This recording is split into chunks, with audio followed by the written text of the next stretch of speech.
네, 안녕하십니까. 한국사능력검정시험 심화이론 강의를 진행하고 있습니다.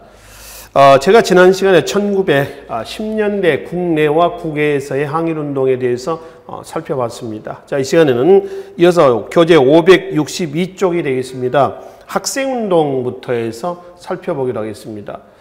이 학생운동이 본격적으로 두드러지게 시작된 것은 3.1운동입니다. 3.1운동 당시 학생들이 이제 가담이 되면서 본격적인 1920년대 때의 학생운동이 등장하는데, 학생운동의 방향은 여러 방향으로 전개가 됩니다. 바로 밑에 한번 봅시다. 비밀 결사 단체를 조직한다거나, 뒤에 여러 단체들이 있죠. 또 동맹 휴학하는 것도 일종의 학생운동의 어떤 스트라이크의 하나의 방향이에요. 조선시대 때 성균관 학생들이 국왕이나 또는 정부 정책에 부당함에 호소하기 위해서 저항하는 방법 중에서 수업 거부하는 게 있습니다. 그걸 우리는 공제라고 하죠. 공제. 제는 기숙사를 비운다라고 하는 겁니다. 이거 수업 거부하고 같습니다. 이런 식으로 해서 동맹휴학을 한다거나, 또 민중계몽활동을 전개한다거나, 이 민중계몽활동이라면은 여러 계층들, 예를 들면 우리 현대사에서 1970년대, 80년대 보면은 농활활동이 있죠. 농촌 봉사활동입니다. 이 대학생들이 이제 방학을 이용해가지고 시골에 가서 낮에는 농사일을 도와주고 밤에는 마을회관에 불러내서 농민들 불러내서 시국에 대해서 얘기를 해주는 거죠. 그래서 그렇게 해가지고 농민들을 계몽시키는, 이건 부정적인 측면만은 아닙니다. 긍정적인 시각도 있죠. 그런 의미로 학생운동도 보시면 됩니다. 민중계몽운동은 그런 과정이죠. 그러니 우리가 이제 살펴볼 부분은 비밀결사단체를 조직한다거나, 동네 휴학을 한다거나, 민중계몽운동을 전개한다거나, 이런 것보다는 주로 뭘 보냐 하면은 조직적으로 들고 일어나는 거죠. 그 대표적인 것이 1926년에 60만세 운동하고요. 1929년 광주학생운동이에요. 이 두 개는 자주 출제가 되는 부분입니다. 그래서 반드시 인지를 하시고 넘어가시기 바랍니다. 자, 그러면은 이 60만세 운동부터 해가지고 우리가 한번 살펴봅시다. 먼저 60만세 운동의 원인부터 한번 보겠습니다. 몇 년인가요? 1926년입니다. 여기 한번 보십시오. 1926년이라 한다면은 일제식민통치 제 몇 기예요? 제2기죠. 1기는 1910년에서 19년 3.1운동이고요. 2기는 1919년에서 1931년 만주사변까지예요. 3기는 1931년에서 45년 8월 15일까지입니다. 그러면 1920년대 때 일제식민 통치는 문화통치다. 기억나시죠?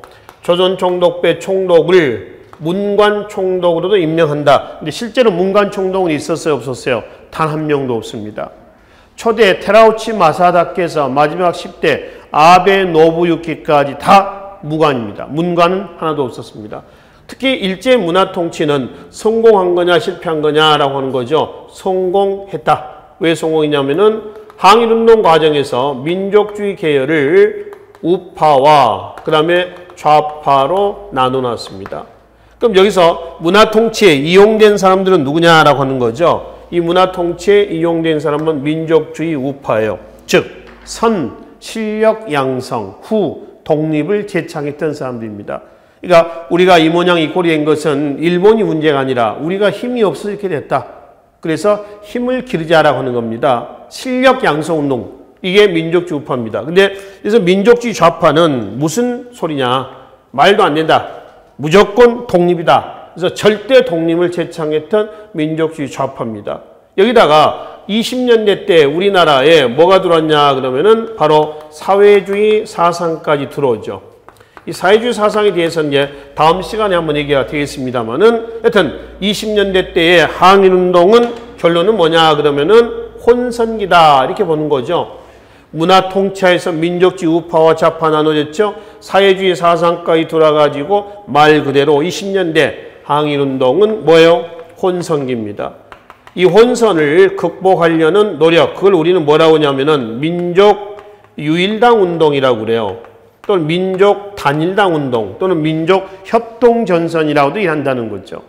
그거의 결과 조직됐던 여러 단체가 있는데 그 중에 반드시 기억을 하셔야 될 단체가 뭐라고요? 신간이에요. 1927년에서 31년까지의 신간해를 기억을 좀 하시면 됩니다. 아시겠죠? 자, 그럼 요 나중에 이건 정의하기로 하고요. 20년대 때에 지금 항일운동은 혼선기였다. 이런 상황 속에서 1926년 60만세 운동이 터졌고요. 그 다음에 1927년 민족유일당 운동의 결과 나왔었던 신간해가 나왔습니다. 신간해 31년까지 하고요. 그 다음에 이제 1929년 3.1운동 이후에 최대 항일운동이죠. 광주 학생운동이 터집니다. 그 중에 우리가 여기서는 26년 60만세 운동하고요. 그 다음에 29년 광주학생운동을 중심으로 해서 살펴보자 하는 겁니다. 그래서 26년에 60만세 운동은 배경 봐봐요. 20년대 독립운동은 민족주의와 사회주의의 대립과 혼선을 빚고 있을 때에 일제 수탈, 그리고 정치 경제인 수탈이죠. 식민지 교육에 대한 반발, 이것이 60만세 운동으로 폭발하게 됐습니다. 자, 그 경과, 과정을 좀 보겠습니다. 이 60만세 운동을 주도했던 사람들이 누구냐면은 60만세 운동 투쟁 특별위원회입니다. 60만세 운동 투쟁 특별위원회예요. 근데 원래는 이 60만세 운동 투쟁 특별위원회에 이 단체의 배후에는 누가 있냐면은 조선공산당이 있었어요. 이 조선공산당을 잠깐 보겠습니다. 사회주의 사상이 들어와가지고 이제 조선공산당이 조직이 됐단 말이에요. 뭐 화요회라든가 북풍회라든가 이런 단체들이 연합을 한 단체입니다.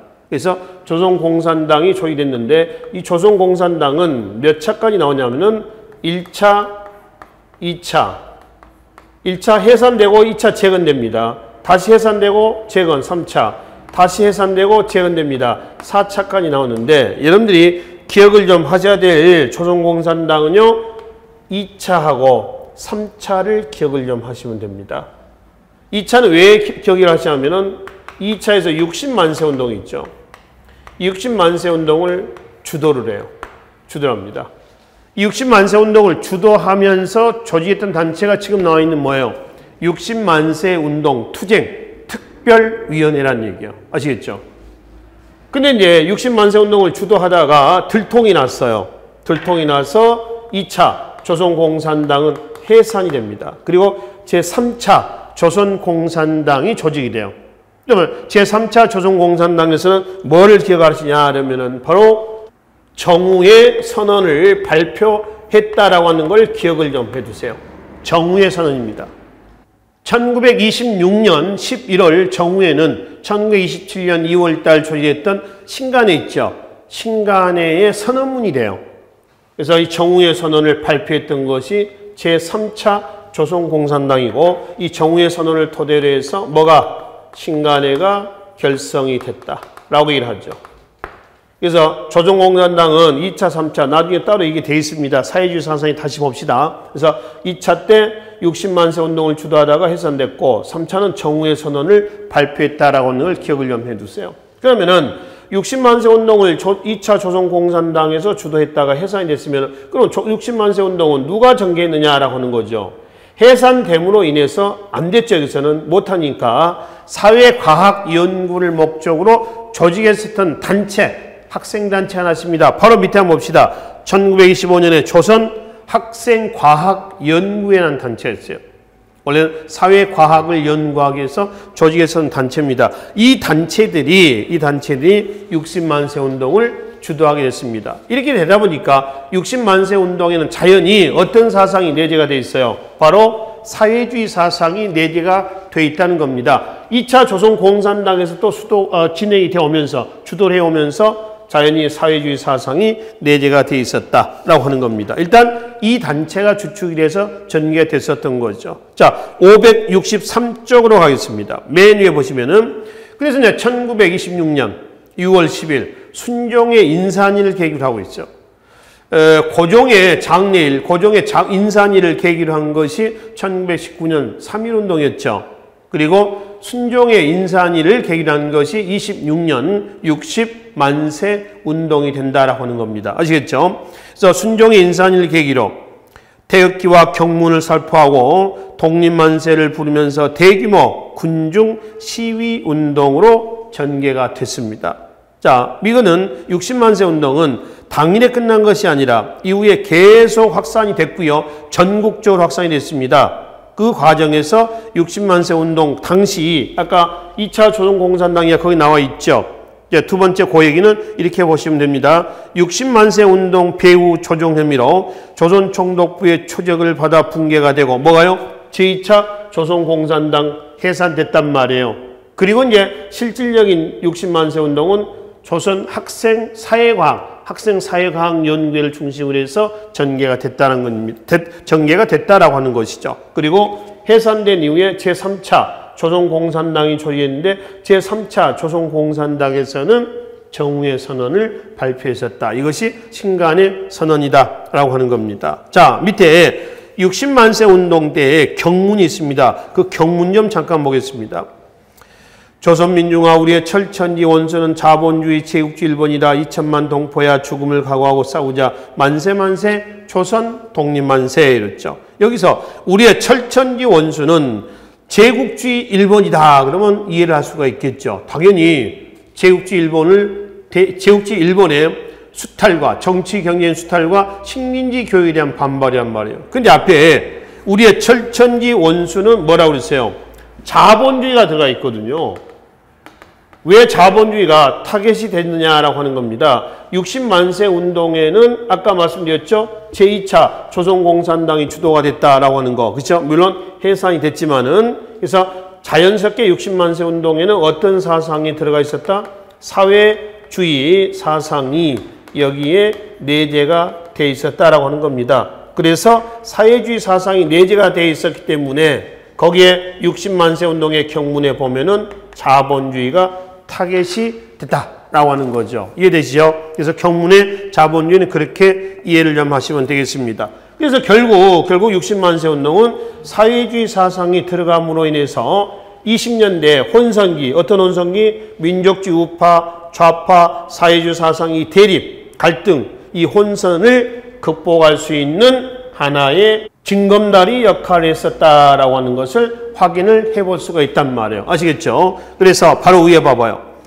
1920년대 약화돼가는 민족운동의 커다란 활기를 불어넣어 향후 민족주의와 사회주의가 통합한 신간의 결성에 영향을 줬다라고 하는 겁니다. 지금 60만 세 운동을 계기로 해서 신간회가 성립이 된 거죠. 그럼 신간회는 어떤 단체가 연합이 된 거냐라고 하는 거죠. 민족주의 우파는 빠습니다. 민족주의 좌파하고 그다음에 뭐요? 사회주의가 연합을 해가지고 뭐가 나왔다? 신간회가 나왔다라고 하는 겁니다. 아시겠죠? 그래서 60만 세 운동과 그리고 이제 3.1운동 이후에 1919년 3.1운동 이후에 최대 항일운동이었습니다. 뭔가요? 광주학생운동입니다. 바로 밑에 광주학생운동의 배경을 좀 보기로 하겠습니다. 일단 내재에 기재에 깔려있는 것은 60만 세 운동 이후 학생들의 의식, 항일의식이 굉장히 높아지고 있었다라고 하는 거죠. 두 번째, 60만 세 운동에 대한 이후에 학생들의 그 항일의식이 높아진 활동 내용도 있죠. 자, 식민지 교육에 한가하는 동맹휴학, 백지동맹 뭐 이런 방법을 통해 가지고 저항하고 있고 세 번째 한번 봐봐요. 세 번째, 동맹휴학과 한일 학생 간의 충돌이 빈번했는데 그때마다 경찰과 학교 당국이 편파적으로 한국 학생들만 처벌하고 있었던, 그러니까 차별 대우를 받고 있는 것들을 얘기를 하고 있는 겁니다. 여기다 이제 마지막 신간회 활동도 광주학생운동에 영향을 주고 있습니다. 신간회가 몇 년에 조직됐다고요? 1927년이에요. 그리고 광주학생운동은 1929년이 되겠습니다. 자, 전개 과정 좀 보겠습니다. 1929년 10월 전라도 광주하고요, 나주를 오고 가고는 기차 열차입니다. 토강 열차입니다. 나주에 있었던 학생이 광주로 기차를 타고 공부를 하고 이제 오후에 하교를 하는 겁니다. 그 하교길에 기차 안에서요, 한국 여학생을 일본 남학생이 희롱을 하게 돼요. 그래서 이제 기차 안에서 약간 실랑이가 좀 있었고요. 나주역에 기차가 내렸을 때 나주역 앞에서 한국 남학생들하고요, 일본 남학생하고 집단 패싸움이라는 겁니다.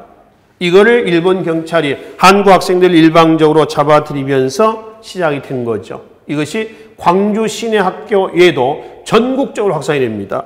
이게 마지막 줄 봐봐요. 전국에 294개 학교 학생 몇 명? 5만 4천 명입니다.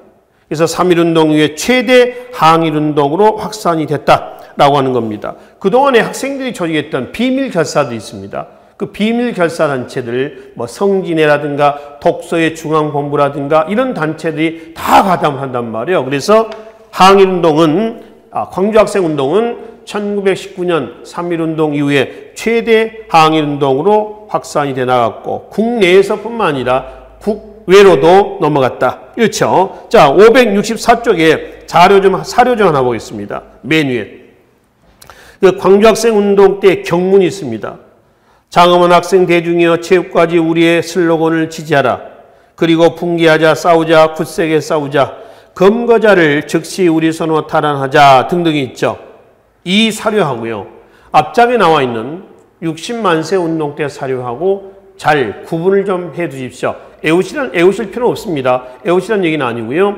이게 나왔을 때 이건 60만세 운동 거구만. 이거는 광주학생운동 당시의 경문이다 라고 하는 정도만 인지를 하시면 돼요.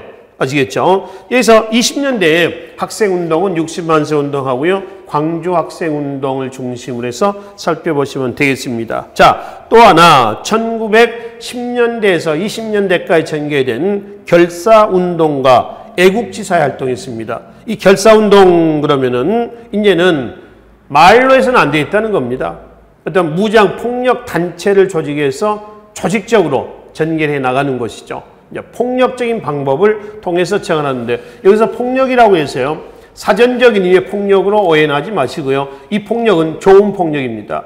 조국의 광복을 위한 폭력이다라고 이제 보시면 되겠죠. 그래서 지금 1910년대 말부터 조직됐던 단체들이 있죠. 바로 밑에 한번 봅시다. 보합단, 천마산대, 구월산대, 의열단, 그렇죠? 그리고 이제 뒷장에 가시면 맨 밑에 한인애국단, 뭐 이런 단체들이 있어요. 그 중에 여러분들이 꼭 기억을 하셔야 될 단체는 의열단하고 한인애국단입니다. 그러면 다시 564쪽에 이 단체들의 활동 내용도 한번 보겠습니다.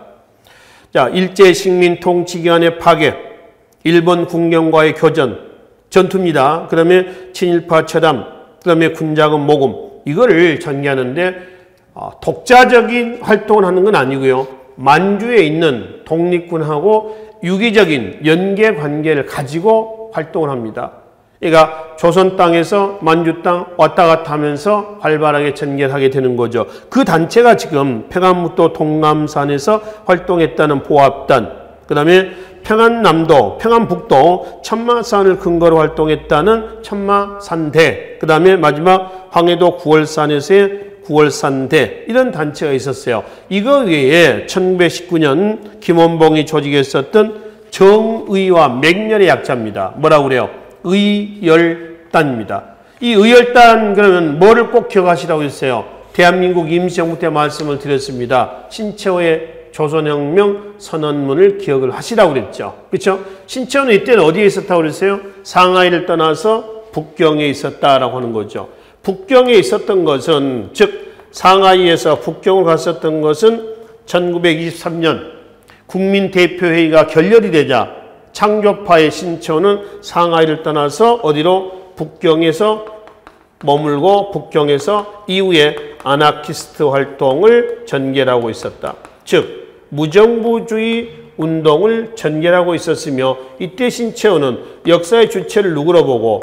민중으로 보고 민중에 의한 어떤 혁명을 제창했나요? 폭력혁명을 제창을 하고 있었죠.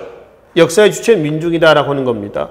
이러고 있었을 때에 국내에서는 의열단 활동에 대해서 상당히 불평불만이 많은 어리석은 우매한 민중들이 있었다는 얘기입니다. 이 의열단 활동에 조직적인 또는 폭력적인 이거를 잘 이해를 못했던 거죠. 그걸 사전적인 의미의 테러 활동으로 이해를 하는 겁니다.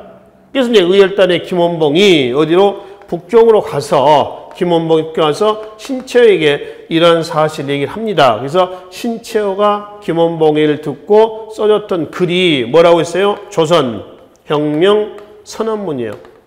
이 조선혁명 선언문인데 이게 바로 의열단의 선언문이 됐다라고 하는 겁니다. 그래서 밑에 사료에 보면은 신채호의 조선혁명 선언의 일부 내용이 나와 있어요. 그 내용 여러분 읽어보세요. 요지는 민족을 중심으로 하는 폭력혁명입니다. 그래서 이 사료가 나오면은 반드시 1919년에 김원봉이 조직했던 뭘 기억하시라? 의열단을 기억을 하시라라고 하는 겁니다. 아시겠죠? 그럼 이제 의열단 단원에 바로 맨 위로 올라갑시다.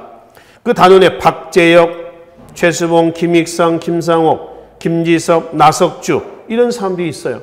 이런 사람들이 여기에 동참을 하고 있고요. 계속 얘네들이 개인 플레이를 하는 건 아니고요. 1920년대 후반 개별적인 무장투쟁의 한계를 인식하고 어디로? 군사교육, 군대 양성에 주력하고자 중국으로 이동을 합니다. 누구요? 김원봉 얘기예요.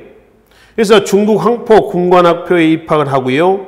조직적인 군사훈련을 받습니다. 황포 군관학교는 지금 같으면 육군 사관학교 이런 정도 보시면 되겠죠.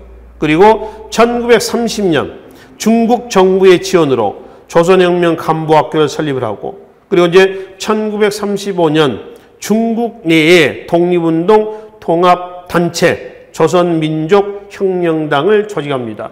최초로 중국에서 조직됐었던, 중국에서의 우리나라 독립군 단체를 통합했던 단체입니다. 밑줄 그어놔요. 자주 출제되는 단체입니다. 그리고 이제 이 조선혁명당, 조선민족혁명당의 군사적 기반으로서 1938년 조선의용대가 창설이 됩니다. 이거는 김원봉의 조선의용대하고 그다음에 조선독립동맹의 조선의용군하고 혼동하지 마시라는 얘기입니다. 조선의용군은 40년대 때 조선독립동맹이 나오죠. 40년대 항일운동 때 다시 설명을 좀 드리도록 하겠습니다. 자, 그럼 이제 맨 밑으로 내려오겠습니다.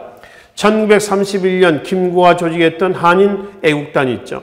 이 한인애국단은 대한민국 임시정부 때 말씀을 드렸습니다만은 임시정부의 독립운동의 방향이 뭐예요? 외교 독립론입니다.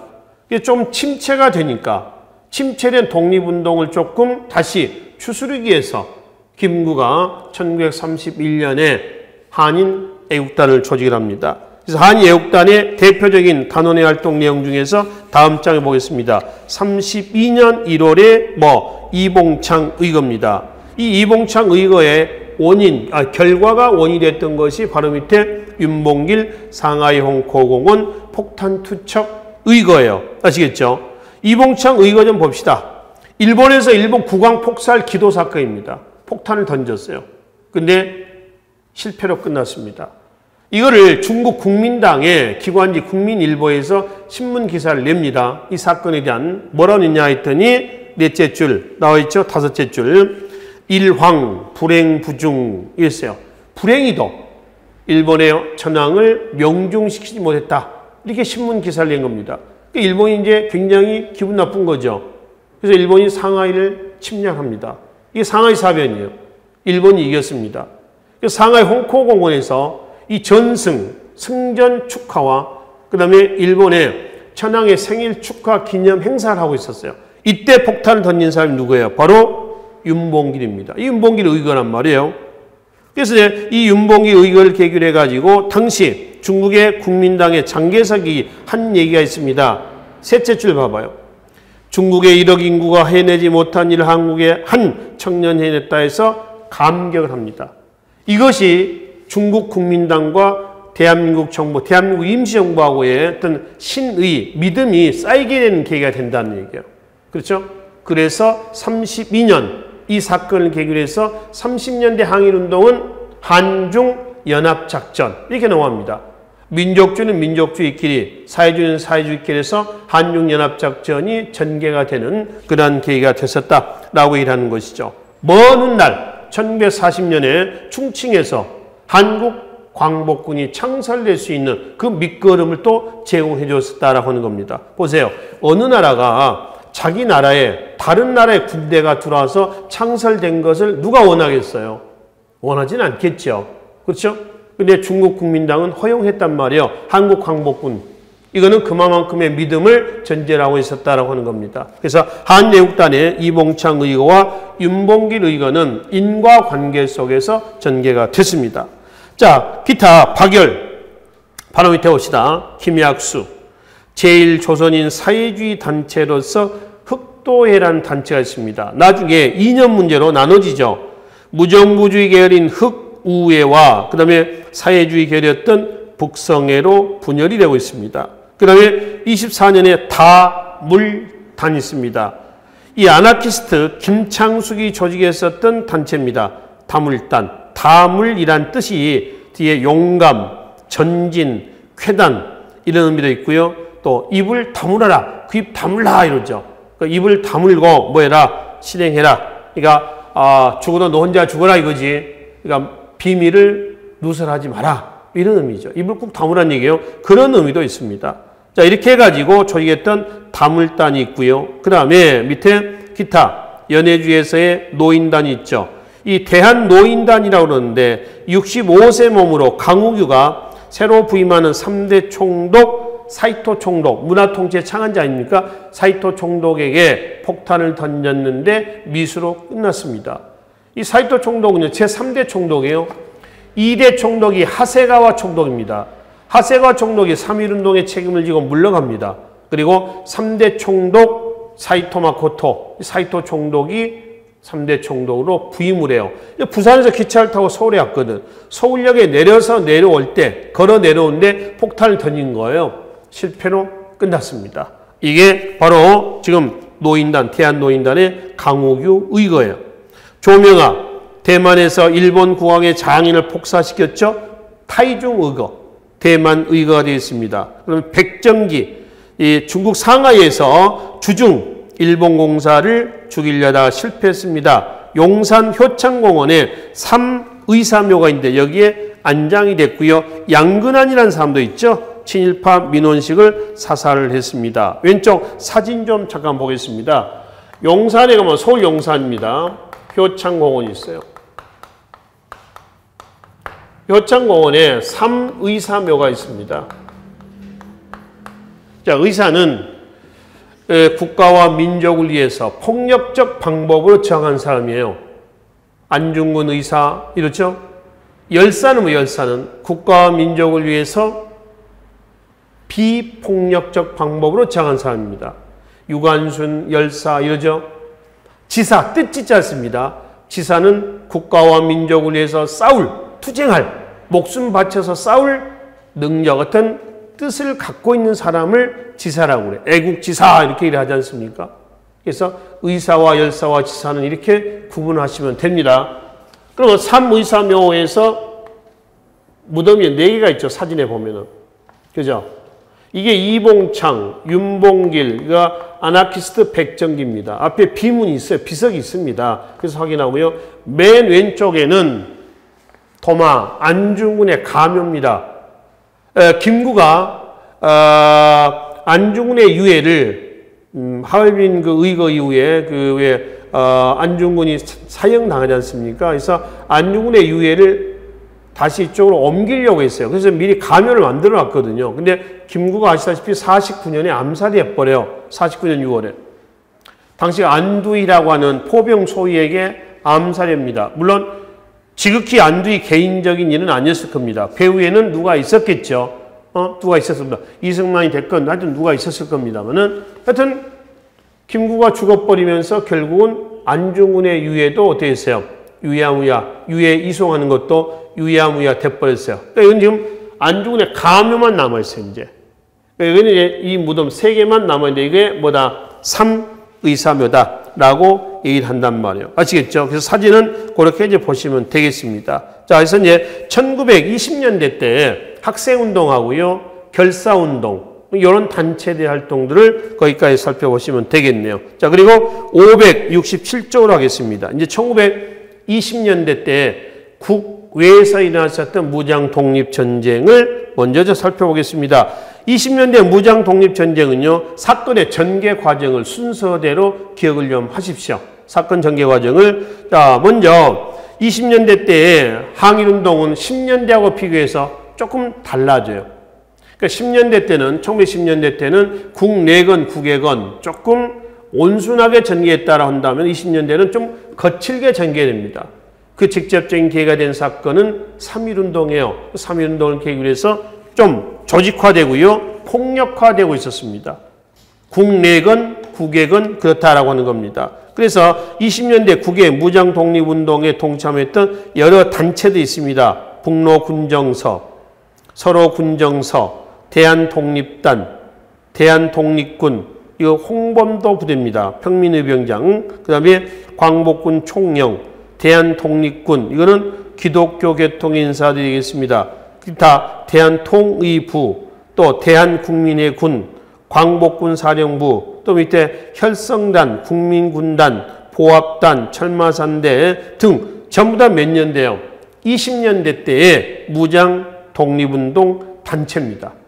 그러면은 그 단체 중에서 1920년 6월 봉오동 전투에 동참했던 홍범도의 대한독립군, 최진동의 군무도독부 군, 안무의 국민의 군, 얘네들이 뭉치는데 그 중에 주력 부대는 누구예요?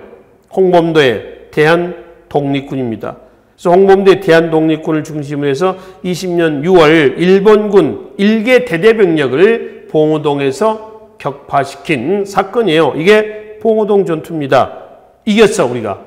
그 일본 입장에서는 뜻밖의 패배한 거죠.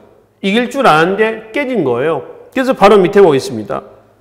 훈춘 사건을 조작해서 간도지방 불령선인 초토화객이다 해서 다시 간도를 침략하는 겁니다. 이거는 훈춘 사건은 밑에 나와 있죠. 일본이 중국인 마적단 있죠. 말을 타고 도적질한 사람들입니다. 마적단을 고용을 해요.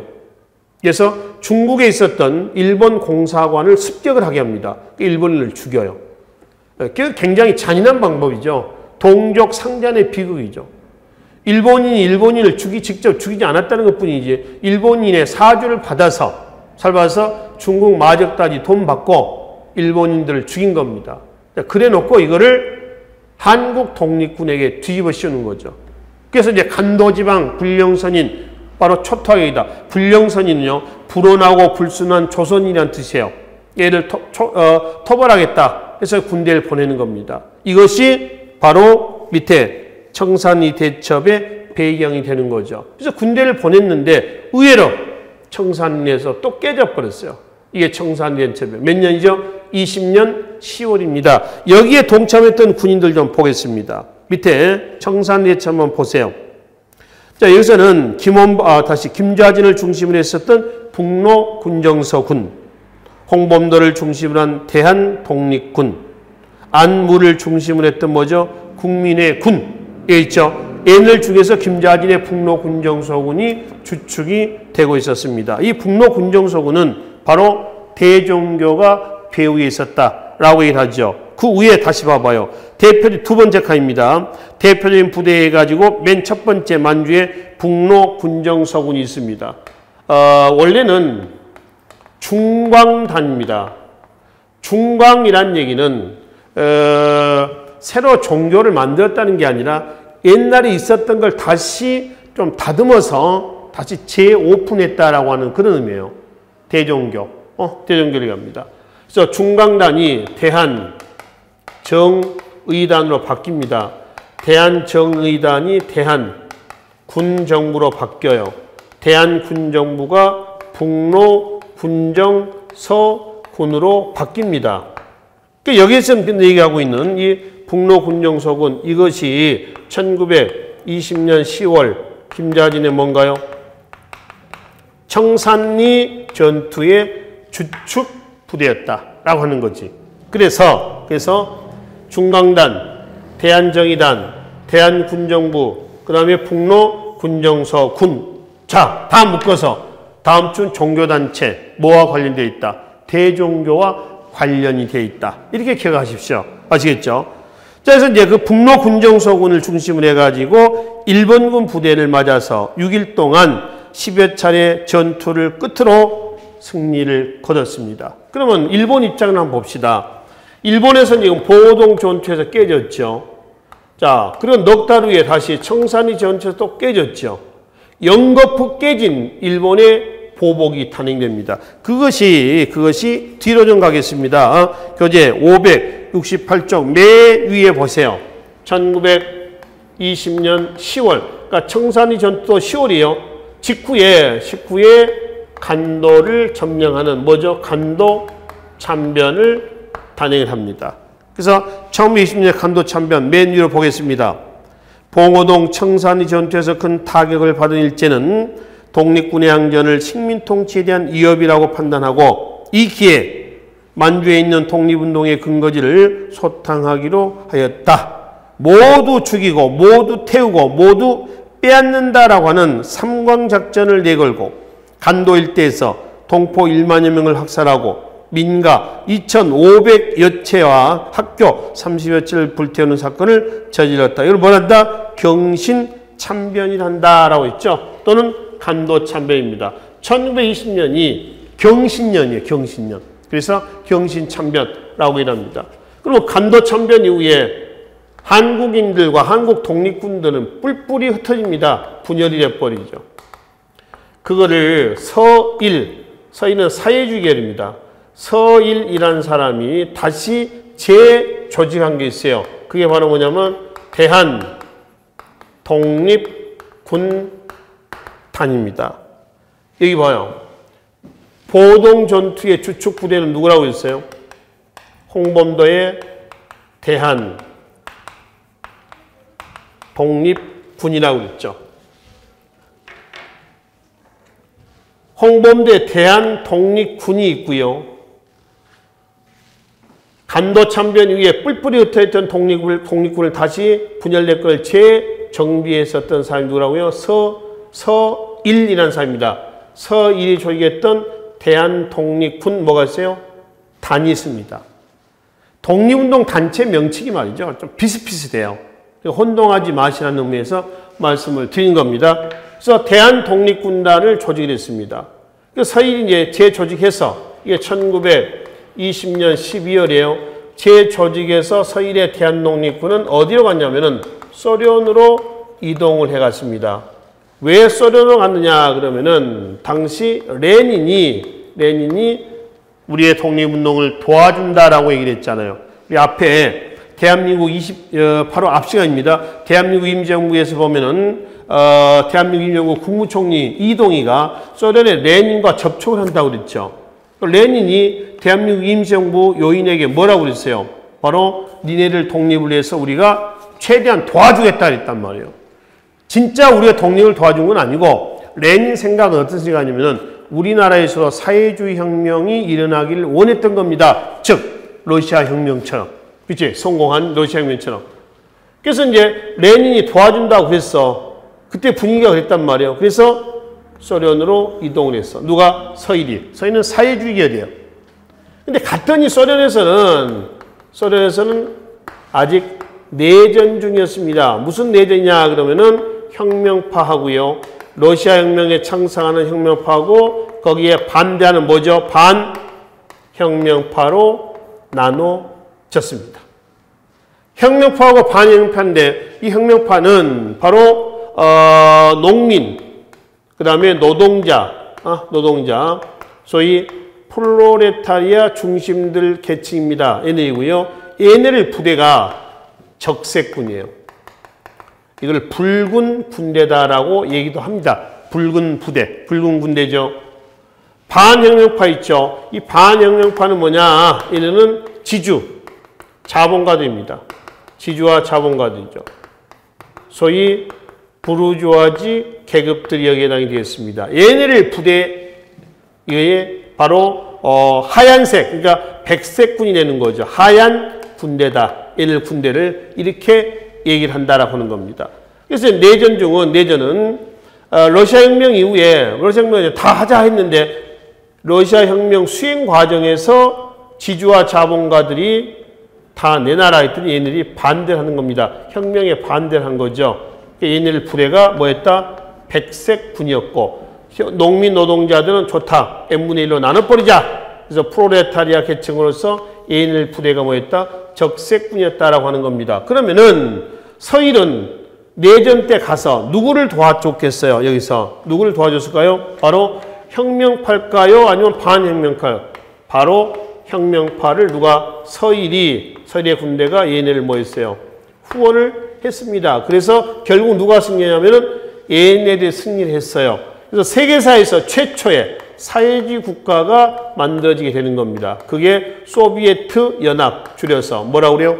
소련이다 라고 하는 거죠. 이게 1991년 소련이 그 해체가 되죠. 뭐 글라스노스트, 페레스트로이카, 글라스노스트 개방이라는 얘기고요. 러시아어입니다.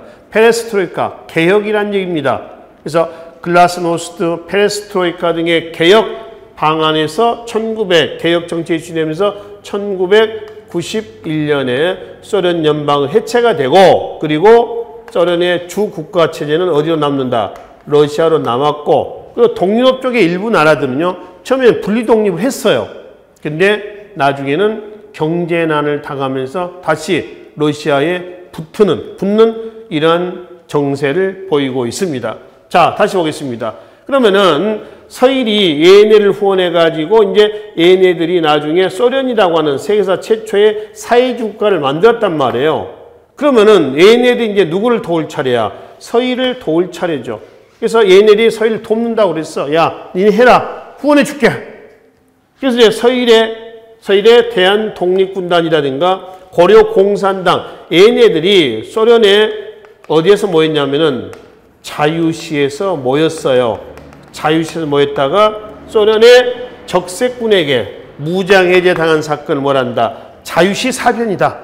또는 1921년 이걸 흑하 사변이다. 흑하 사변이라고 하는 건 뭐냐면은 자유시는요, 소련의 도시 이름이에요. 스보보든이라고 하는 도시가 있어요. 여기를 끼고 도는 강이 바로 흑하라는 강입니다. 우리나라 서울 한강 하듯이, 북한은 평양의 대동강 그러듯이, 아시겠죠? 이 스보보든이는 우리말로 해석하면은 자유로운 이런 뜻이야. 뭐 자유롭다 이런 거거든. 그러니까 이 스보보든시에 살고 있는 한인들은 스보보든시 이렇게 얘기한 게 아니라 뭐라고 그래요? 자유시 이렇게 이제 얘기를 한단 말이에요. 그래서 자유시의 강가 어디죠? 흑하에서 서일의 대한독립군과 그 다음에 여기에 고려공산당이 있죠. 한인사회당, 우리나라 최초의 사회주의 단체가 한인사회당이라고 했죠. 이게 21년에 이르쿠츠크파 고려공산당과 상해파 고려공산당으로 나눠진다고 했잖아. 그지? 그래서 걔네를 그 고려공산당, 그 다음에 서일의 대한독립군단 등의 내분이란단 말이에요. 주도권 싸움이 일어나요. 그 주도권 싸움이 있었을 때에 이 적색군, 붉은 군대가 들어가서 무장해제 시켜버렸어요. 그걸 뭐란다? 자유사변이다. 그는 흑하사변이다. 라고 얘기를 한다는 거죠. 그죠? 자, 그러면 자유사변 이후에 다시 어떻게 했어요? 뿔뿔이 해체가 했죠. 분열 해체가 됩니다.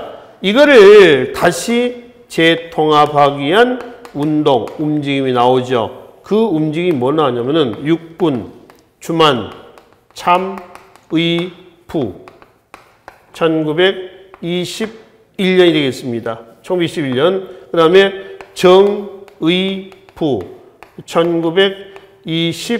22년. 그 다음에 23년. 그 다음에 신민부가 있습니다. 신민부는 1924년에서 3부가 성립이 돼요. 재통합해가지고 뭐가 3부가 통합다. 3부는 자치적인 정부예요. 자, 그 3부의 성격이 거기 교재에 나와 있을 겁니다. 잠깐 봅시다. 교재에 568쪽을 좀 보시면 됩니다. 568쪽에 보시면은 그 독립군의 통합운동이었습니다. 뭐 어떤 분위기 통합이냐면 이거 보세요. 다시 자유시 사변 이후에 분열 해체된 거에 대한 통합운동이다라고 하는 거예요. 아시겠죠? 그래서 그 통합운동해 가지고 1922년에 대한통의부가 있죠. 이 대한통의부는요, 이 3부하고는 별개예요. 그러니까 자 잠깐만요. 대한통의부 1922년입니다. 22년 이게 미안합니다. 이게 23년이군요. 23년이고요. 다시 수정령 합시다. 3년이고 정의부가 24년이에요. 여러분 교재는 바로 된 것 같습니다만은 신민부가 25년입니다. 그래서 대한통일부하고요 재통합하는 과정에서 3부 육군주만 참의부 만주에 있다는 얘기죠. 정의부 신민부 이렇게 해서 재통합운동이 전개가 됐죠. 그러면 대한통일부나 육군주만 참의부나 정의부나 신민부는 하나의 독자적인 정부란 말이에요. 그래서 이 정부 단체의 특징을 좀 보고 넘어가자라고 하는 겁니다. 바로 3부 극한에 좀 봐봐요. 입법, 사법, 행정기관을 갖춘 사실상의 자치정부로 동포들을 관할하였으며 독립군의 훈련과 작전을 맡은 군정기관을 겸하면서 무장 독립군을 훈련시켜 국정을 넘나들며 일제와 치열한 전투를 하게 하였다라고 했죠. 그러니까 거기 보면은 자, 둘째 줄입니다. 군정기관도 있고, 그죠? 그 다음에 첫째 점은 입법, 사법, 그 다음에 행정기관을 갖춘 사실상의 자치정부라고 그랬습니다. 하나의 독자적인 정부예요. 참의부, 정의부, 신민부를 했습니다. 이 위치가 바로 위에 지도에 지금 나와 있으니까 보시면 됩니다. 신민부는 맨 위에 있습니다. 그 다음에 참의부가 맨 위에 있죠. 그 다음에 정의부, 그 다음에 신민부 이렇게 있습니다. 지도에서 보면은 지도 잘 안 보입니까? 이렇게 되어 있죠. 여기가 이제 우리나라 쪽에서 봤을 때 신민부, 그 다음에 참의부, 그 다음에 정의부 이래요. 참의부, 정의부, 신민부 이렇다라고 하는 겁니다. 그죠? 그 지도 3부에 활동해가지고 밑에 나와 있어요. 참고해서 보시고요. 그 중에 이 신민부는 그 자유사변 있죠. 지도상에서 자유시 이쯤 될 겁니다. 자유시 사변 이후에 뿔뿔이 흩어있던 세력이 대부분은 신민부로 들어갑니다. 물론 일부는 어디로 들어가냐면은 일부는 정의부, 참의부로 갑니다만은 주로는 어디로 간다? 주로는 신민부로 간다라고 하는 겁니다. 아시겠죠? 이 자유시 사변 이후에 분열 해체가 돼서 다시 재통화했던 부대를 정리를 하고 있는 겁니다. 그래서 참의부, T쪽 넘어가요. 정의부 24년이죠. 그 다음에 신민부에서 뭐가 나오죠? 1925년이 나옵니다. 이거죠. 대한통일부, 참의부, 정의부, 신민부입니다. 그러니까 하나로 통합되지는 않았습니다. 이거를 다시 이제 재통합하기 위한 뭐가 나와요? 민족유일당 운동이 뭐한다? 전개가 된다. 이 민족유일당 운동의 결과 나중에 1930년대 한중연합작전을 전개했었던 다 570쪽으로 한번 넘어갑시다. 한국 독립군하고요. 조선혁명군 있죠. 요 단체로 넘어가게 돼요. 그러니까 하나로 통합된 게 아니라요. 민족주는 민족주의끼리, 사회주는 사회주의끼리 해서 분리 통합이 됐다라고 얘기하는 것이죠. 이거는 30년대 가서 우리가 항일운동에서 정리를 좀 하기로 하겠습니다. 그리고 20년대까지 항일운동을 마무리하면서 하나만 좀 보고 합시다. 569페이지 맨 밑에 미스야 협정이라고 있습니다. 미스야 협정은 몇 년이죠? 1925년입니다. 일본이 미스야하고 중국의 군벌 장쩌린하고의 협정이에요. 이게 미스야 협정인데 주요 내용이 있습니다. 한국 독립군에게 현상금을 내건 조치예요. 그러니까 이거 이전에는 중국에서 중국 사람들이 한국 독립군들을 도와주고 밥도 주고 숨겨도 줬단 말이에요. 근데 미스야 협정 이후에 현상금을 내거는 거예요. 그러니까 보는 쪽쪽 신고해버린 겁니다. 굉장히 중국 땅에서 항일운동하는데 애로사항을 겪게 됩니다. 그럼 계속 애로사항을 겪냐? 그렇지는 않고요. 1931년 일본이 경제공항을 타개하기 위해서 어디를 점령하죠? 만주를 점령합니다. 이게 만주사변이죠. 그럼 이제 1932년에 만주국이라고 하는 괴뢰 정부를 일본이 세워놔요. 괴뢰 정부는 허수아비 정부를 괴뢰 정부라고 그래요. 그렇죠? 그래서 만주국을 세워놓자 중국도 직접적인 일본의 침략을 받은 거예요. 그렇죠? 그래서 만주사변을 계기로 해서 한, 중, 뭐가 됐다? 연합작전이 전개가 됩니다. 그 한국연합작전은 방금 말씀드렸다시피 민족주의, 사회주의 계열이 연합해가지고 전개가 되는 것이죠. 이건 이제 30년대 가서 말씀을 드리도록 하겠습니다. 그래서 그 미스협정의 내용은 바로 한국 독립군에게 현상금을 내건 조치예요. 그래서 일본과 중국의 만주에 있었던 군벌들 간의 협정 내용이었습니다. 아셨죠? 자, 그리고 이제 570쪽에 20년대 항일운동하고 계속 연결이 될 겁니다. 연장선상에서 보시면 돼요. 30년대 한중연합작전과 그리고 40년대 때 항일운동 부분을 다음 시간에 정리하기로 하고요. 이 시간에는 1920년대까지의 항일운동 부분을 마무리하도록 하겠습니다. 수고하셨습니다.